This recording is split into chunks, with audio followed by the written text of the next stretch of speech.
Ouvi dizer que a psicologia aqui pode ser pensada. Junta-te à NEP, calcorreia esta estrada. Há tanto para perguntar.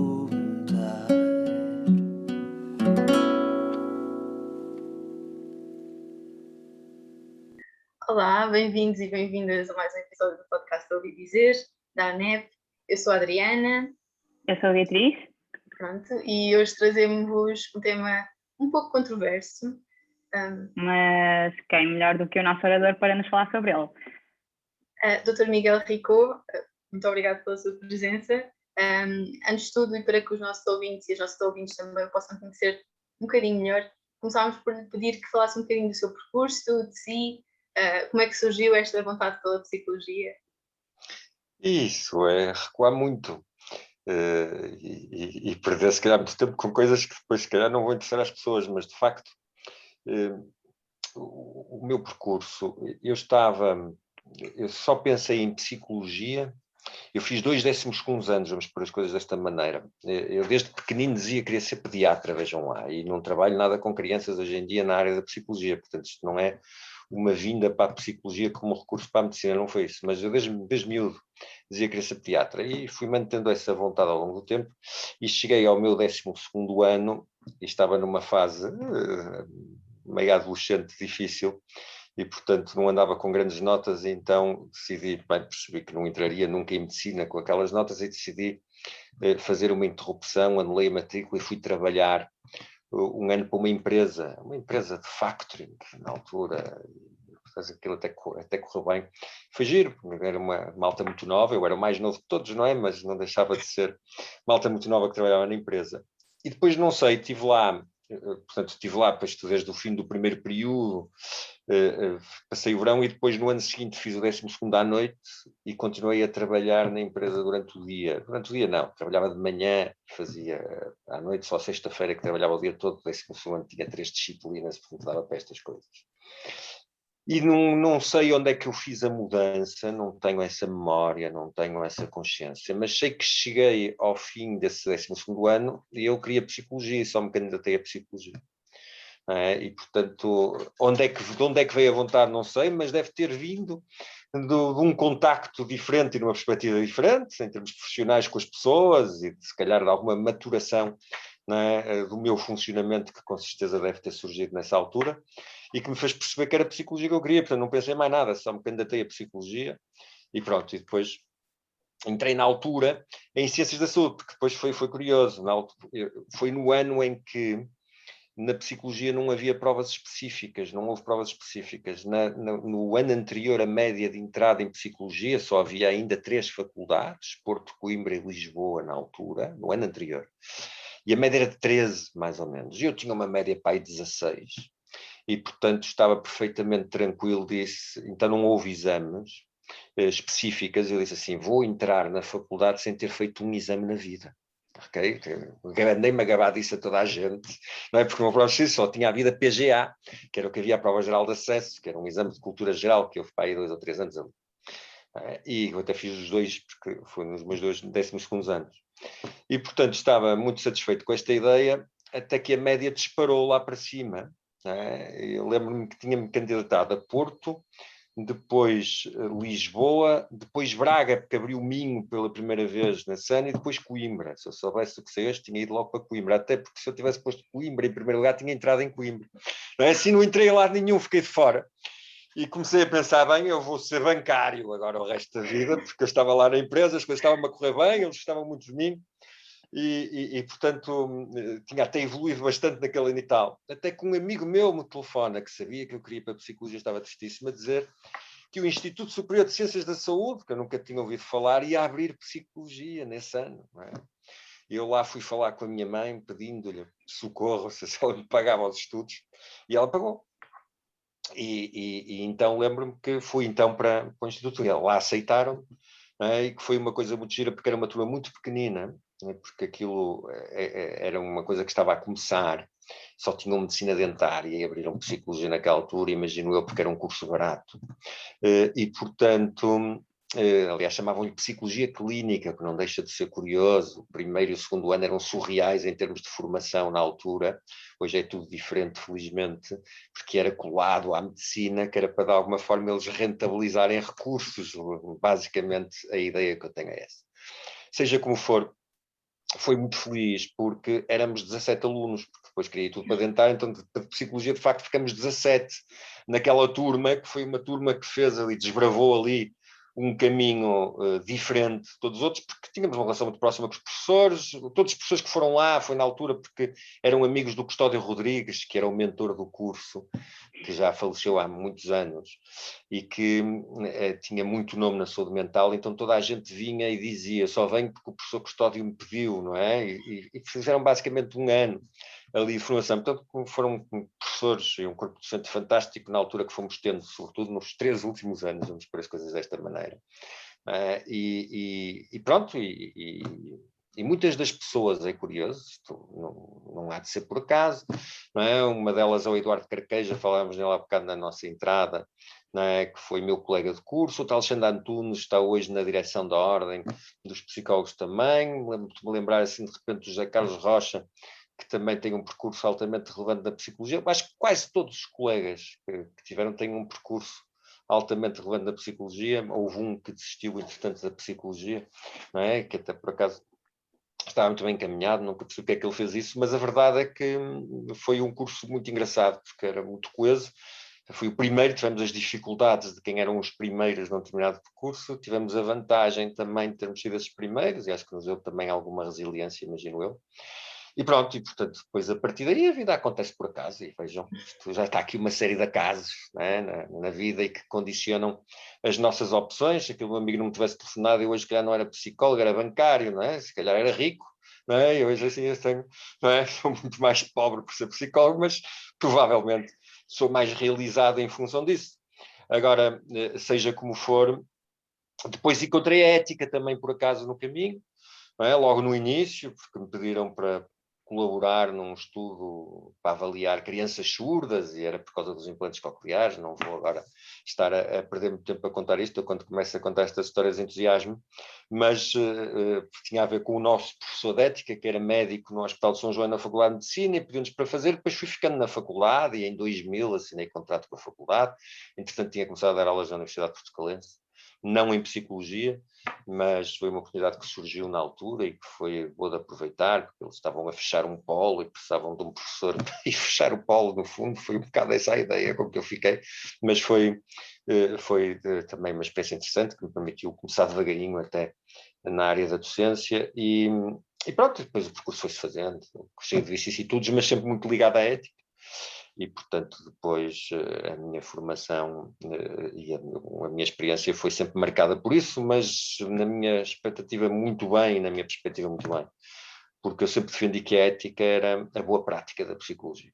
Agir eticamente é agir profissionalmente de uma forma competente e capaz. E eu acredito muito nisso e sempre acreditei, e fico muito satisfeito.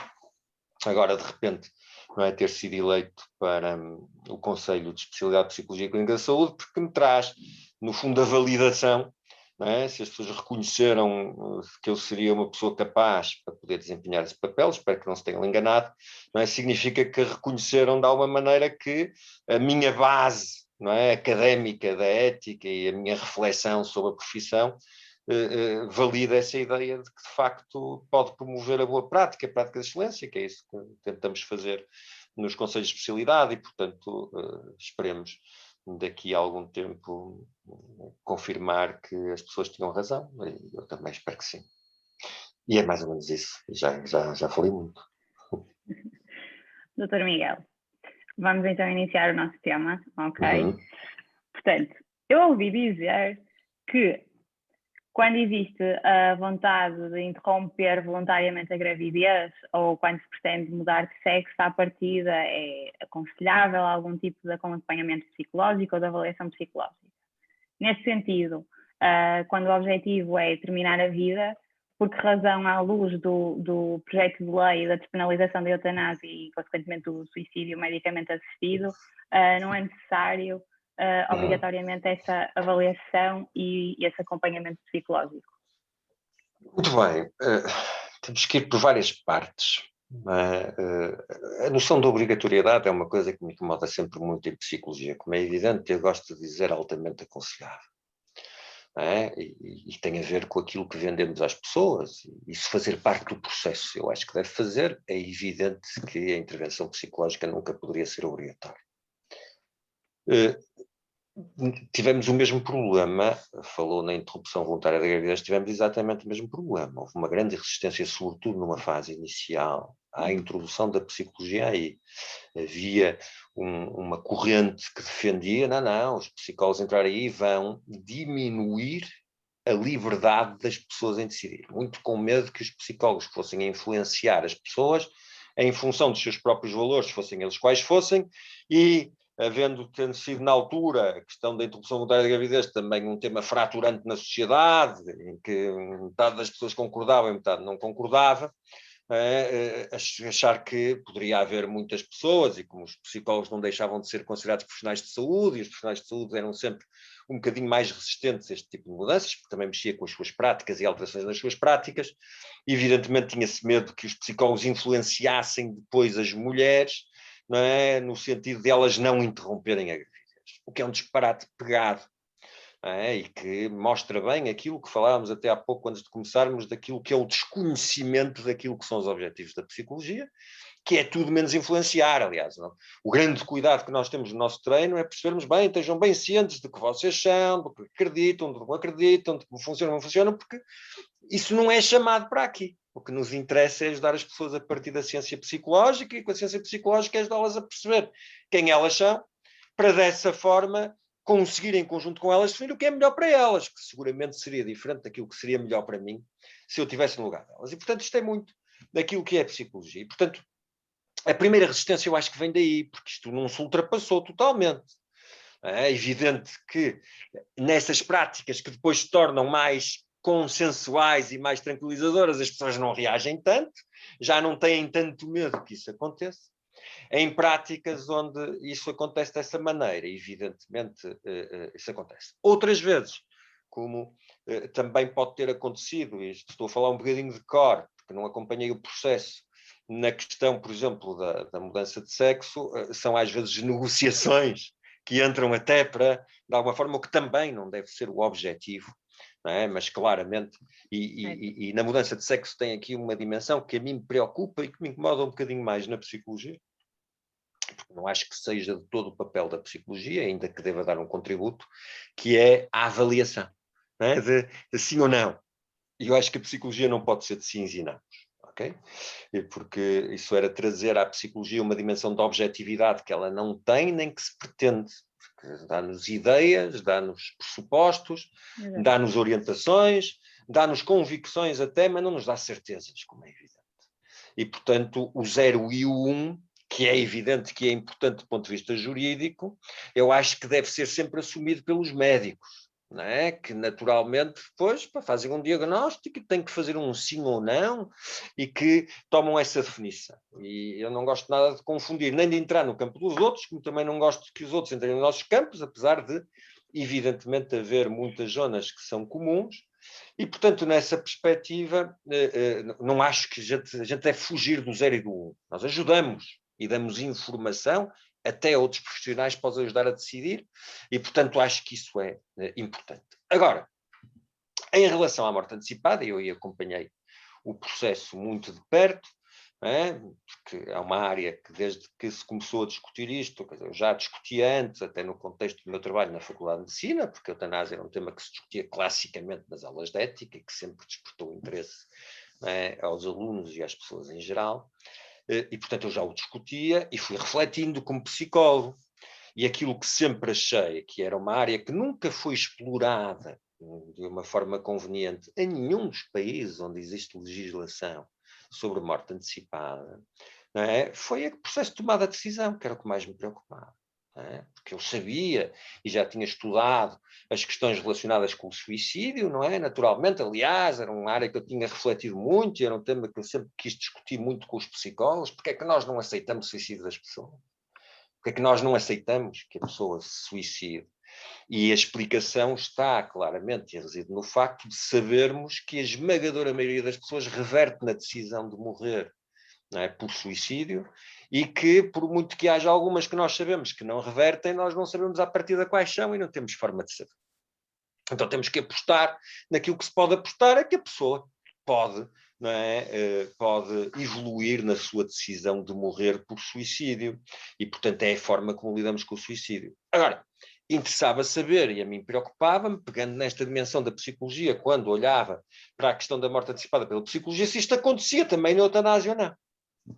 Sempre houve um grande cuidado por parte de quem escreve e de quem publica sobre a eutanásia, dizer isto são questões diferentes, uma coisa é o suicídio, outra coisa é a eutanásia, eu aceito em absoluto que seja, ainda que, em algumas dimensões, podemos discutir depois, se calhar a proximidade é maior do que as pessoas julgam, mas claramente podemos definir que é um contexto específico, uma evolução específica, e sobretudo quando falamos de um doente terminal, não é? Num problema que é evolutivo, que evolui para a morte, e que, portanto, evolui sempre num sentido da pessoa ir perdendo competências, capacidades e qualidade de vida, e que, portanto, torna difícil a adaptação, e é relativamente simples nós percebermos que é um modelo diferente de alguém que se tenta suicidar em função de não se adaptar a uma problemática da sua vida ou em função de um cansaço de viver por este ou por aquele motivo, não é? E por um momento que está a passar. E, portanto, não me custando nada acreditar que é uma coisa diferente, para mim importava-me saber se era uma coisa diferente. A gente só sabe quando estuda. E quando consegue evoluir. Bem, não encontrava dados. A primeira coisa que eu fiz e que tentamos fazer em equipe, fizemos uma plataforma europeia de investigação sobre o tema, e que tentamos saber foi o que é que a psicologia tinha estudado sobre este assunto. E o que descobrimos é que não tinha estudado nada. Havia total ausência, e a responsabilidade não é de mais ninguém, senão dos psicólogos. E, evidentemente, também será daquilo que é uma discussão que foi tida sempre, sobretudo no contexto da medicina e do direito. Da medicina e do direito, da medicina e do direito. E, portanto, por algum motivo, e se calhar precisamente por causa disso, nunca se refletiu nesta dimensão. E, portanto, nós fizemos uma revisão sistemática na altura, foi a primeira coisa que fizemos, encontramos 17 artigos a nível mundial sobre psicologia e eutanásia, então haver uma inexistência, não é, de trabalhos sobre o tema. E, portanto, isto surpreendeu-me, começou por me surpreender, e sobretudo preocupou-me, porque andamos a decidir e a dizer que as coisas são diferentes sem sabermos se são.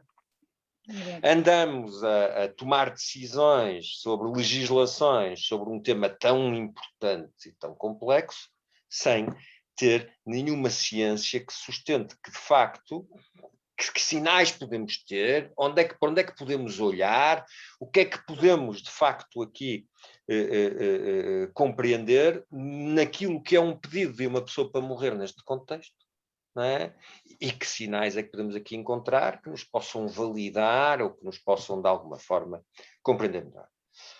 O que me trouxe, não é? Os estudos e estas coisas não se conseguem, evidentemente, fazer de um momento para o outro e não se conseguem, na próxima, fazer sem casuística. Depois é uma área densa, difícil de entrar, tentamos ir à Holanda, tentamos ir à Bélgica, tentamos ir à Suíça, tentamos arranjar amostras e tentar fazer estudos a este nível, mas é muito difícil entrar nesses contextos. São contextos que é curioso, falamos muito abertamente desta ideia e que eu acho muito bem daquilo que as pessoas poderem pedir para morrer, mas depois continuamos a tratar a área como uma área muito sensível e diferente das outras, e portanto é difícil estudar, e portanto para estudarmos cá temos que ter, tudo isto é complexo e é difícil fazer, mas há uma coisa que para mim ficou muito claro, quer dizer, é uma decisão seguramente difícil para as pessoas tomarem.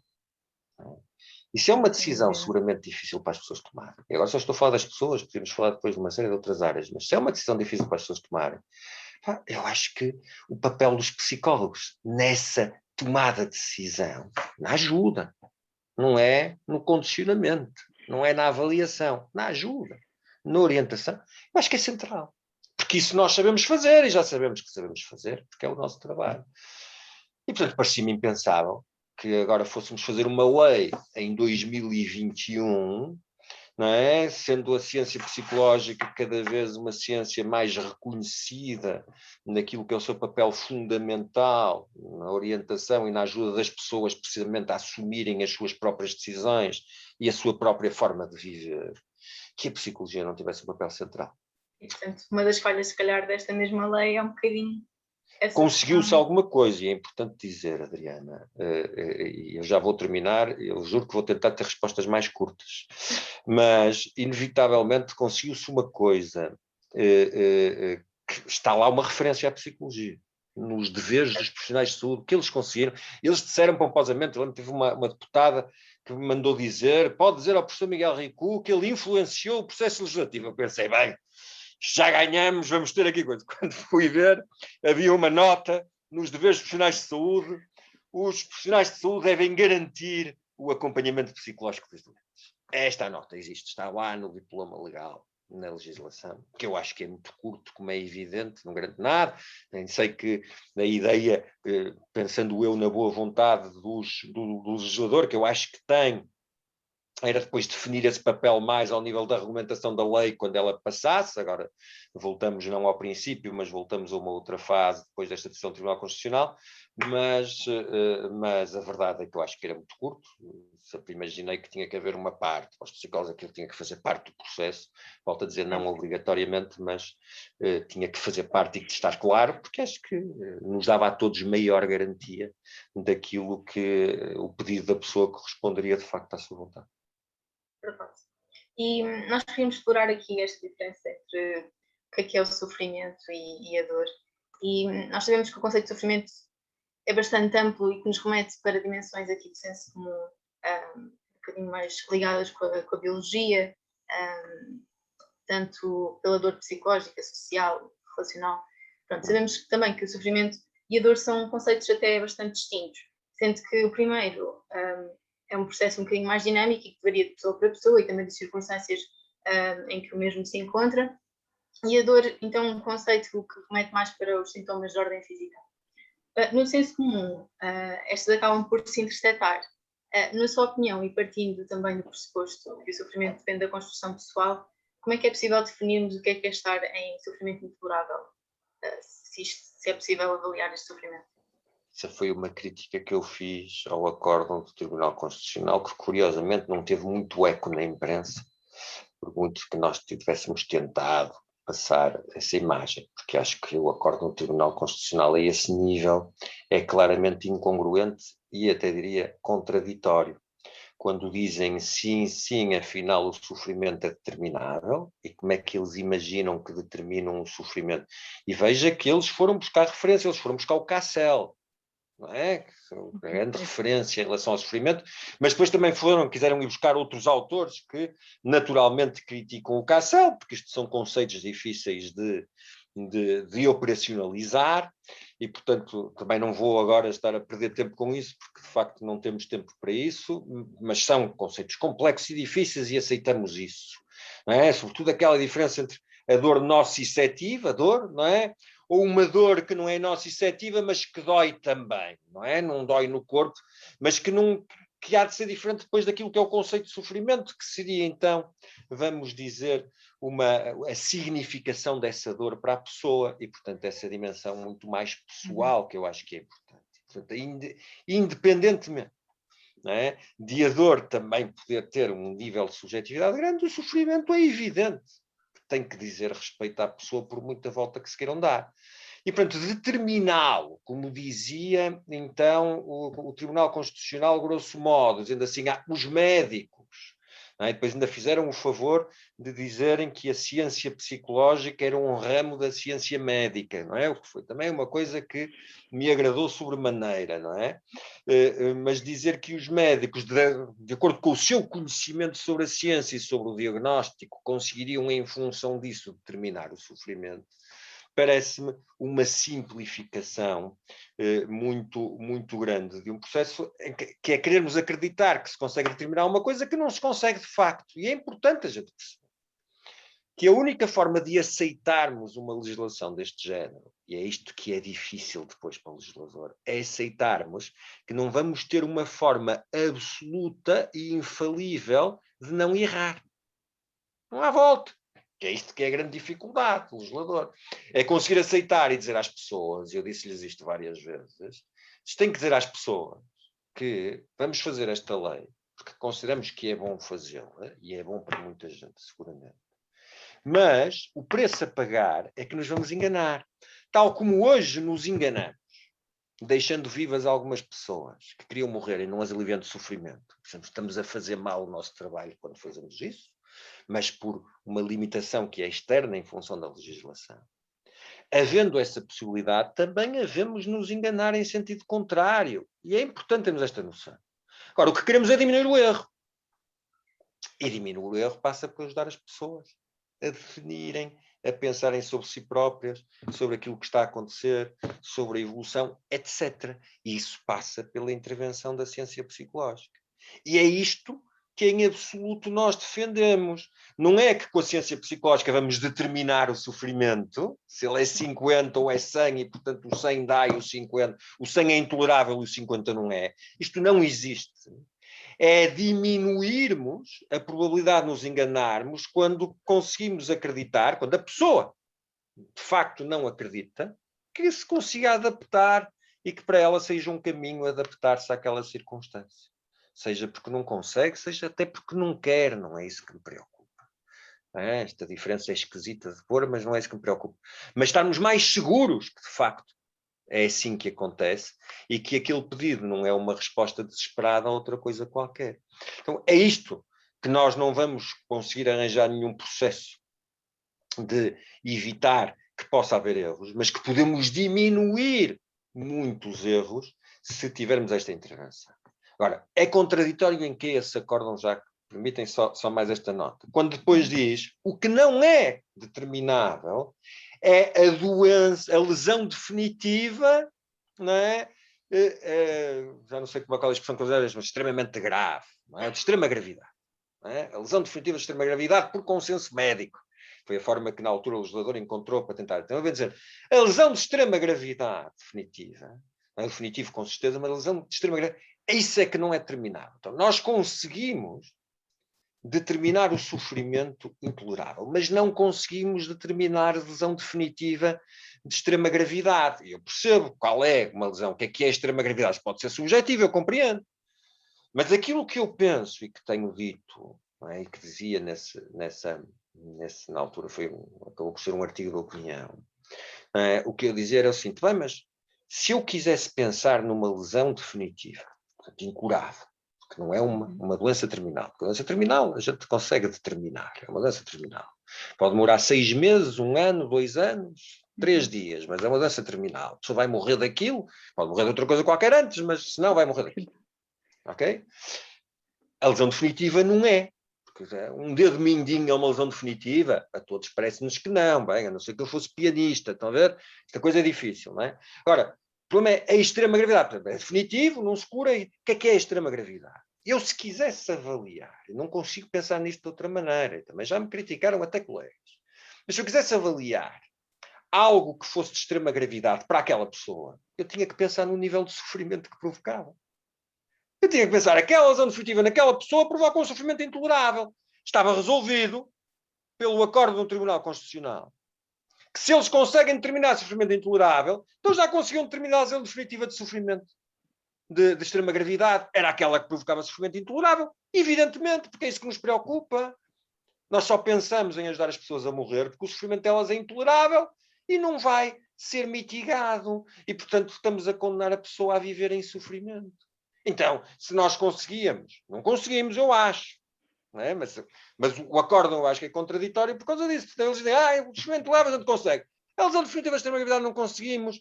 Pois é juntar-lhe o sofrimento intolerável. Eu, se fosse um legislador e quisesse ser, era brincar um bocadinho, porque eu sei que não é o espírito do acórdão. Mas se quisesse resolver o problema, dizia, pronto, então. Agora dizia que o sofrimento, dizia uma lesão definitiva que provoca sofrimento intolerável. Estava resolvido. Estava resolvido pelo acordo do Tribunal Constitucional, porque o sofrimento intolerável é determinável para o Tribunal Constitucional. Tirava a extrema gravidade e punha-te que causa sofrimento intolerável. Estava resolvido. E isto parece-me tão evidente, não é, que eu até acho estranho que depois as pessoas não reflitam sobre o assunto. Mas também já ouvi dizer que as pessoas acham que já está tudo discutido sobre este tema e que já não há muito mais a dizer, o que eu também fico espantado. Certo. Em relação aos cuidados paliativos, isto parte de uma curiosidade, nós sabemos, portanto, que estes afirmam a vida e que se opõem a qualquer tipo de antecipação ou de adiamento da morte, mas também, por outro lado, a qualquer tipo de eutanásia ou de obstinação terapêutica. Em que medida é que a eventual despenalização da eutanásia e do suicídio medicamente assistido se traduzirá num desinvestimento possivelmente ainda maior a nível de cuidados paliativos em Portugal? Eu não tenho esse medo. Percebo a lógica. Em primeiro lugar, eu não acho que os cuidados paliativos sejam contra a antecipação da morte, ou deixem de ser. São profissionais que têm grandes competências e grande sucesso e grande capacidade na ajuda das pessoas a lidarem com os seus processos de morrer. E sentem, apesar de tudo, e têm medo, os profissionais que trabalham ali, que a eutanásia seja encarada como uma desistência. Não é? E que, de alguma maneira, não é? As pessoas então não façam tudo aquilo que seria possível fazer para tentar manter a pessoa. É evidente, não é? Que depois parte daqui a complexidade, não é? De percebermos até no limite da pessoa não querer. Não é? E parte daquela complexidade de a gente poder acreditar, e acho que a ciência psicológica nos ajuda nisso, de que há pessoas que de facto não se conseguem adaptar a algumas circunstâncias. Isso não nos adaptamos, a gente sofre. Mas isto para dizer, não acho que seja um conto. A lógica que eu acho é que tem a ver, trabalha muito numa coisa, acredita muito naquilo que faz. Não é? Pois evidentemente temos resistência, às vezes há não é? Aqui há alguma coisa que sentimos que nos pode trazer alguma ameaça. Mas não acho que seja, acho que, não é? Poderão fazer um papel ótimo, não é? E continuo a achar, eu acredito que depois estes processos de ajuda a morrer, para mim deveriam fazer parte dos cuidados paliativos. Mas pronto, isto já sou eu a dizer e eu a falar. Agora, não tenho medo que isto provoque um desinvestimento, porque normalmente o legislador até tem estes cuidados e até numa fase inicial até poderá provocar um maior investimento, à leia de compensação por aquilo que é, já que aprovamos uma lei aqui, vai haver mais cuidado aqui. Portanto, mexermos nestas coisas, eu acho que traz sempre benefícios para todas as áreas a este nível. E, portanto, não tenho medo que haja um desinvestimento. Assim, eu ainda me lembrei de propor em determinada altura, mas o legislador pôs-me logo de parte essa possibilidade, mas as pessoas com quem falei, que era, já que se prevê, só que só dizer isto já era uma coisa que do ponto de vista mediático traria muitas dificuldades, mas já que se prevê uma poupança de alguns recursos, quando a pessoa pede eutanásia e não faz um processo de cuidados paliativos, por definição, não é? Mais longo e, portanto, mais gerador de custos, que seria muito interessante conseguir fazer um cálculo qualquer, aproximado, não sei como é que isto se poderia fazer, dos dinheiros que se poderiam poupar a esse nível, e até para evitar tentações economicistas, não é? A obrigar a aplicar todo esse valor no investimento nos cuidados paliativos, o que seria evidentemente interessante e positivo. Agora, é evidente que isto depois levanta aqui questões difíceis e ninguém está disposto a admitir que o facto de se poupar dinheiro pode levar a alguma instituição hospitalar a acreditar que seria melhor que mais pessoas o fizessem e a criar aqui algum tipo de pressão neste sentido. É? Mas eu acho que são coisas que com o tempo, não agora, como é evidente, com o tempo e à medida que as coisas vão funcionando, se podem ir estabelecendo e se podem ir definindo, porque depois as coisas já não geram tanta reação negativa e tanta resistência e, portanto, torna-se mais fácil conseguir, às vezes, algumas dessas coisas. Nós temos estado a falar aqui, pronto, das questões da vida humana. Como é que, na sua perspectiva, poderíamos definir a dignidade humana? Em que medida é que a despenalização da eutanásia corresponde efetivamente ao respeito por essa dignidade? No outro dia tinha uma discussão com dois colegas, que não vou identificar, se eles ouvirem isto, eles vão saber quem são. A propósito, não é? Porque queriam juntar o termo dignidade e autodeterminação. E eu disse-lhes que isso é uma redundância. O respeito pela dignidade humana é o respeito pela autodeterminação. É evidente que o conceito de dignidade está tão espalhado, tão banalizado e é utilizado em tantas áreas e tantas coisas, que depois tem uma série de outras aplicações. E, ao mesmo tempo, como para haver uma pré-condição para nós nos podermos autodeterminar, é fundamental que as pessoas tenham condições socioeconómicas básicas, que tenham educação, que tenham cuidados de saúde. A dignidade é muitas vezes utilizada também como garante de ter o mínimo das condições de vida das pessoas, e isso é respeitar a dignidade humana. Mas é respeitar a dignidade humana porque é uma condição fundamental para eu me conseguir depois fazer escolhas individuais. Se eu não tiver de comer, a única escolha que eu faço é arranjar comida. Não há volta a dar. Se eu não tenho o básico, eu não vou desenvolver-me naquilo que são as minhas diferenças, eu vou focar-me na satisfação das necessidades básicas. O Maslow já explicava isso há muitos anos e muito bem. E por isso é que a questão da autodeterminação só surge depois. Mas para mim dignidade é autodeterminação e, portanto, evidentemente, a lógica está perfeitamente clara e perfeitamente bem explicada, não é? A eutanásia é uma morte com dignidade, não é porque é em condições, é porque é de acordo com aquilo que é a vontade da pessoa. E, portanto, será com dignidade se for de acordo com aquilo que é a vontade da pessoa. E, portanto, isso aqui é fundamental. E por isso é que a psicologia é tão importante, porque a psicologia, como eu digo sempre, a ciência psicológica é a disciplina por excelência que promove a dignidade humana, porque promove a capacidade de autodeterminação das pessoas. É essencialmente isso. Portanto, de forma mais resumida, como, ou melhor, que papel é que a psicologia deveria representar neste tópico e como é que nós, enquanto estudantes de psicologia, também poderemos promover esse papel? Falar o papel da psicologia na morte antecipada. Sim. Não é? Temos várias áreas, e sem me querer estender-me. O primeiro tem a ver com esta questão da tomada de decisão, isso sem dúvida nenhuma. É para mim um dos temas centrais e fundamentais, porque inevitavelmente, mais do que outra coisa qualquer, é ajudar a pessoa neste processo, que é um processo continuado, é um processo dinâmico de tomada de decisão, e, portanto, é levantar os pitfalls, as dificuldades que pode haver, discutir as questões e trazer a conversa com a pessoa sobre as questões que nós sabemos à partida que possam, de alguma forma, ser problemáticas e geradoras desta vontade e que, às vezes, não é, se a pessoa apercebendo-se dela, pode isso, de facto, de repente, não é, fazer com que a pessoa possa pensar de outra maneira. Mas volto a dizer, não é com o objetivo de diminuir de maneira nenhuma, não é, a probabilidade da pessoa. É o objetivo de diminuir o erro, num sentido ou noutro. Outras pessoas podem até ajudá-las. E para mim isto é muito importante. A percorrerem esse caminho de anteciparem a sua morte, mais pacificadas e mais tranquilas, porque quando a gente se sente mais seguro com a nossa decisão, com menor conflito interno, isto facilita.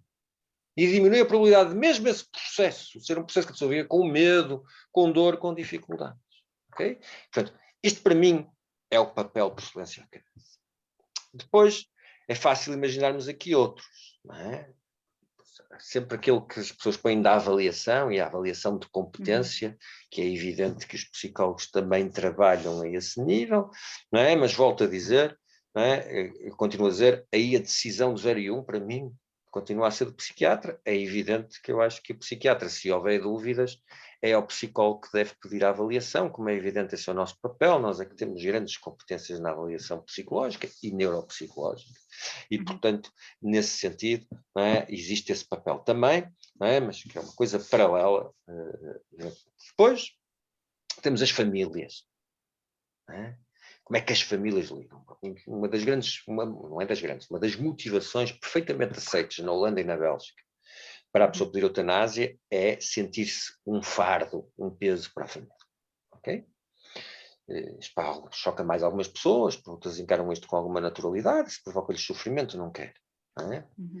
É importante percebermos como é que estas famílias, de facto, gerem os pedidos de eutanásia dos seus membros. Porque é importante sabermos isso, porque é importante depois também trabalharmos com as pessoas nesse sentido e trabalharmos com as famílias nesse sentido. Ok? Porque essas coisas têm impacto. Não é? E podem ter muito impacto. Portanto, este é outro trabalho que eu acho que é muito importante para os psicólogos. Depois temos trabalho com os profissionais de saúde. não é? Que vão estar, não é? Isto agora usa-se sempre a expressão na linha da frente, não é? Deste processo. São eles que vão promover os processos, são eles que vão ter um grande contributo na tomada de decisão. Há depois uma comissão, supostamente, que vai validar essas tomadas de decisão, que eu acho que é importante, sobretudo, para as decisões serem o mais colegiais possíveis. Já são 2 profissionais que tomam essa decisão.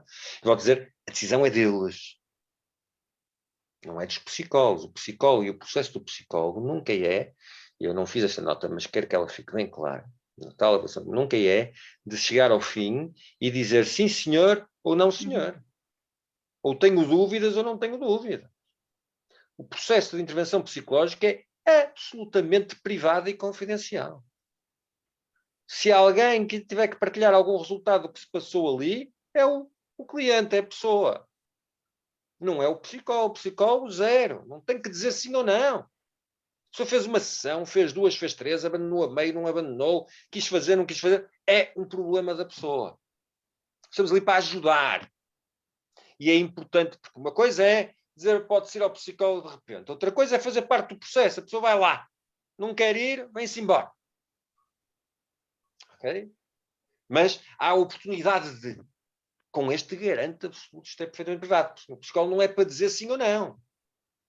Não é mais um obstáculo para a pessoa conseguir, não é, chegar à eutanásia. Não é isso que se pretende. É ajudar a pessoa a tomar decisões. Esta decisão é dos médicos. Isto é pesado. Tomar estas decisões são pesadas. É? Traz impactos. Então, é também importante que os psicólogos estejam disponíveis. Isto na perspectiva, evidentemente, da intervenção. Depois há uma perspectiva da formação e da prevenção e da investigação. Okay? É fundamental fazer investigação, como vos disse, nesta área, não é? Porque não existe. Não existe. Ou existe muito pouco. E, portanto, nós precisamos de saber mais. Porque se soubermos mais, não é para impedir ou para não impedir, é para fazer as coisas melhor. Não é? Portanto, quanto melhor conseguimos fazer, melhor. Então, precisamos fazer investigação e os psicólogos precisam de fazer investigação nesta área, porque a investigação em ciência psicológica é diferente de qualquer outra. E é útil para qualquer outra, como as outras são úteis para a psicologia. Depois, toda a questão, não é? E quando falamos na formação, daquilo que é, em termos sociais, da comunicação das informações, de tudo aquilo que é um processo, não é? De alguma forma de consultoria em relação a todas estas dimensões que são importantes e que os psicólogos, evidentemente, como grandes conhecedores daquilo que é o funcionamento das pessoas, podem naturalmente ajudar. Isto acho que já não é pouco. E pronto, aqui quase já a chegar ao fim. Se calhar debatermos um bocadinho um mito que está muito associado à questão da eutanásia e do suicídio medicamente assistido. Será mesmo a eutanásia para quem quiser? A eutanásia para quem quiser? Não sei se percebi bem a pergunta. Outra vez a distraí-me a pensar, sabem o quê? Sabe o que é que me veio à cabeça? Um livro. Que livro é que eu no fim ia recomendar? Era nisso que estava a pensar quando falava e distraí-me consigo. A nossa rubrica. A nossa rubrica. Nós ouvimos, pronto, no senso comum, muitas vezes, se calhar até por falta de informação e por nos basearmos muito no que é dito nos canais televisivos e tudo mais, de assumirmos que a eutanásia é para quem quiser, que somos contra a eutanásia porque, ou que somos a favor porque, de assumir muito a questão dos extremos e referirmos muitas vezes do facto de a eutanásia ser para quem... Veja bem, eu vou fazer uma conferência um destes dias, coisa com o Colégio de Especialidade da Medicina Geral Familiar da Ordem dos Médicos, vai ser com os internos. E uma das coisas que eles me disseram, que me pediram, é para fazer um statement inicial sobre se sou a favor ou contra. Está a ver ao que chegamos. E já tive muitos debates em que as pessoas sentiam necessidade de começar, eu sou a favor ou sou contra, fazem um statement. Portanto, primeiro dizem que são a favor ou contra e depois, então discutem. Quando nós, como profissionais de saúde, nós não temos que ser a favor ou contra, sempre digo isto.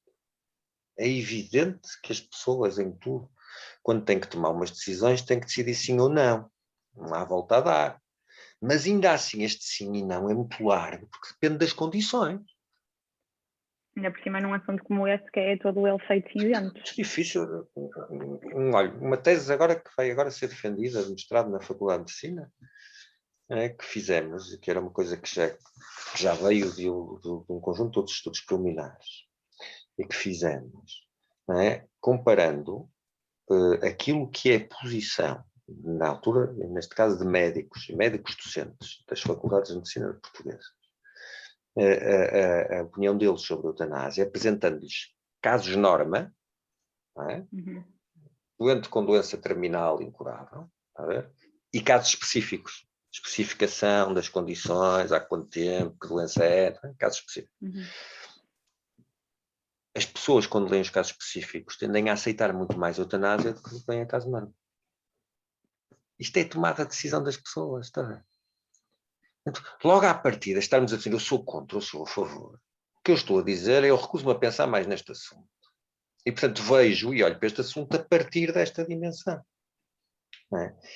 E é um erro, eu acho. Não há problema nenhum as pessoas assumirem-se como contra e dizerem, eu nem quero pensar mais nisto, haja o que houver, seja as pessoas o que forem, eu sou contra. Tudo bem, eu aceito que as pessoas possam fazer assim. Mas quanto mais profissionais de saúde somos, mais me custa que isso seja dessa maneira, porque o que eu quero é pensar na pessoa como um indivíduo que é o único, diferente dos outros todos. E, portanto, ter a mesma resposta em absoluto à partida, para qualquer um deles ser contra ou a favor, a mim já me custa. Quanto mais quando, evidentemente, ninguém é totalmente a favor disto, nem ninguém é contra isto. Eu costumo dizer, se aparecer um terrorista a disparar e a matar a malta toda que está numa sala, vamos todos ficar muito contentes se alguém lhe der um tiro primeiro, antes ele nos dar a nós. Pronto, não gosta de matar ninguém, mas nesta condição, se conseguissem sem o matar, tudo em ordem, mas se matassem, não ficava absolutamente angustiado, não é? E, portanto, aqui se calhar já estávamos a pôr um valor na vida da pessoa, já não somos sempre contra.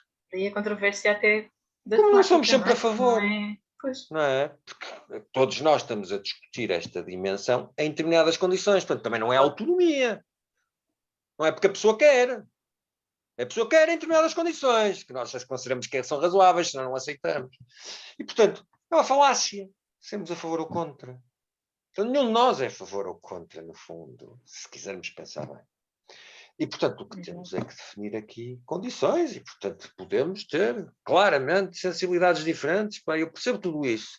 Mas a mim parece-me que é melhor, prefiro errar deixando vivas algumas pessoas do que errar matando algumas por engano. Isto é absolutamente legítimo. E vice-versa.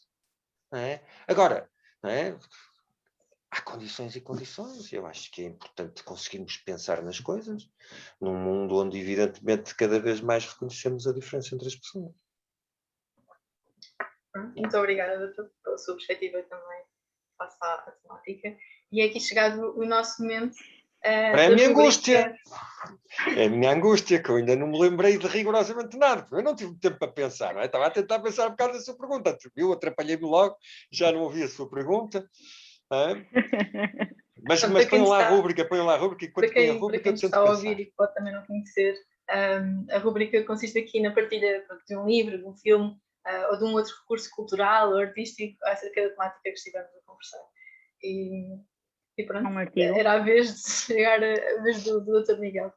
Eu vou dizer de outra maneira, porque eu estava-vos a dizer, e sobretudo estando relacionado com a área e com o tema, era muito difícil para mim estar a aconselhar, porque a gente pega naqueles filmes, eu também os vi, os Mares Adentro, os Escafandro e a Borboleta, e um conjunto de outros filmes, depois aquele outro, que também era aquela boxer, que agora não me lembro do nome, não é? Que eram filmes que mostravam circunstâncias e situações, onde eu acho que 90% das pessoas que vejam não consegue dizer estar contra, não é? Da forma como aquilo nos foi transmitido, nos foi trazido, não é? Aquilo é emocional. Então nós compadecemos e a pessoa não tem outra solução e a gente compreende que assim se faz.